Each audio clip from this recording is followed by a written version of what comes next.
Okay, let's dive into a topic that affects pretty much every single cat owner, but it's almost universally misunderstood. We think we're doing what's best, but when it comes to the litter box, we might actually be creating a world of stress for our cats without even realizing it. So, a recent survey of 1,000 cat owners found something, well, frankly, it's pretty shocking.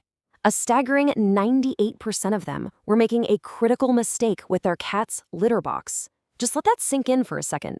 That means almost all of us are getting something fundamentally wrong. And look, this isn't just about keeping the house clean or, the occasional accident on the rug. This is about your cat's physical health and their deep-seated psychological well-being. The mistakes we make can cause real anxiety, pain, and even a breakdown of the trust you have with them. So we're going to break these common mistakes down. We'll look at 4 key areas: the design of the box itself, where you put it, our own habits that mess things up, and finally, the special needs of some of our most vulnerable cats. We're going to try to see this whole thing through their eyes. First up, let's talk about the physical object itself. Because what we see as just a convenient plastic box can feel like a claustrophobic prison to your cat if the design is all wrong. And you can see a huge difference here between what the pet stores are often selling and what a cat actually needs. A cat needs a box that's at least 1.5 times their own body length, not some tiny phone booth. And those smooth, slippery plastic boxes, to them, it can feel like trying to balance on an ice rink, making them feel totally unstable and insecure. And here's an expert confirming it. What we think of as privacy, a cat sees as a trap. In their mind, a single small entrance with no visibility means they can't see predators coming, and they have no escape route. It literally triggers their fight or flight instinct right when they're at their most vulnerable. And it's not just the box. What's inside can cause real physical pain. Some of those sharp crystal litters can feel like walking on broken glass to their sensitive paw pads. Plastic liners can snag their claws, creating this terrifying association with the box. And the depth? That's crucial. It needs to be around 5 to 7 centimeters deep to satisfy that natural instinct they have to dig and bury. All right, now let's move on to the environment. We're going to see how the placement of the box can either create a safe sanctuary or a total house of horrors for your cat. This one is a huge, non-negotiable rule. Cats are hardwired from thousands of years of evolution to keep their eating zones and their bathroom zones completely separate. Forcing them together creates this massive psychological stress and can even lead to them avoiding the litter box altogether. So the key takeaway here is that a cat needs a spot that's quiet, consistent, and comfortable. Sudden loud noises from a washing machine are terrifying to them. A cold, damp basement floor is physically uncomfortable. And if you have multiple cats, clustering all the boxes in one room just creates a public restroom where one dominant cat can guard the whole area, leaving the others with no safe place to go.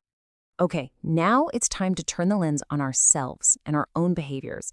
These are the common and often well-intentioned mistakes we make that can completely sabotage our cat's comfort.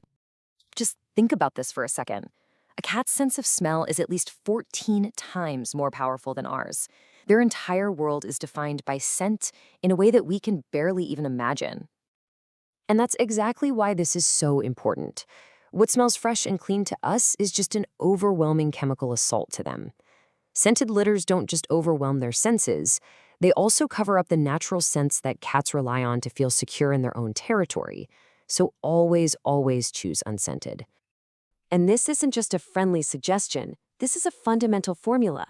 It's the key to preventing territorial fights, bullying, and anxiety in any home with more than one cat. It's all about giving them choices and cutting down on the competition. Following these simple steps gives every single cat an opportunity to find a clean, available, and safe spot. Because when cats feel like they don't have enough options, well, they'll often create their own alternative bathroom spots. And those spots might just be your brand new rug or your favorite chair. So the lesson here is simple, but it is absolutely critical. Scoop the box every day. When you do a full clean, just use simple soap and water. Harsh cleaners, especially ones with ammonia, actually smell like a rival cat's urine to them, which triggers major anxiety. And please, always respect a cat's instinct to dig and bury. Never, ever try to toilet train them. And finally, let's look at one of the most heartbreaking mistakes we can make. This is one that often happens when our cats are in their golden years and really need our consideration the most. For a senior cat who's dealing with arthritis or joint pain, a standard high-walled litter box can become this insurmountable, painful obstacle. They aren't avoiding the box to be bad. They're avoiding it because it physically hurts them to get in and out. And you can really see the mismatch right here, can't you? As their energy levels and their mobility go down with age, that high wall that we never thought twice about becomes a major barrier. We have to be the ones to adapt their environment to meet their changing physical needs. The solution, thankfully, is simple, and it's really an act of compassion. By providing easier access, we allow our senior cats to live out their later years with comfort, with dignity, and without the stress and pain that comes from just trying to use the bathroom. So, take a look at your own setup right now. Are the boxes uncovered? Is there one for every cat plus one more? Is it far away from their food? Because as we've just seen, even one small change can make a world of difference to the health and happiness of the animal that truly depends on you.